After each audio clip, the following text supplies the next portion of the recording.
kimin yükü ne olacak? Bu dünyadan o dünyaya Rahmet yoksa ne kalacak? Bu dünyadan o dünyaya.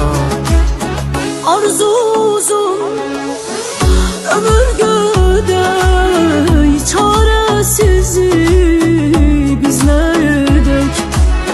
Vaxt verilip gedənə dək bu dünyadan o dünyaya. Çok çalışıp çok yarışma, dünya fani, çok alışma. Salam olsun dost tanışıma, bu dünya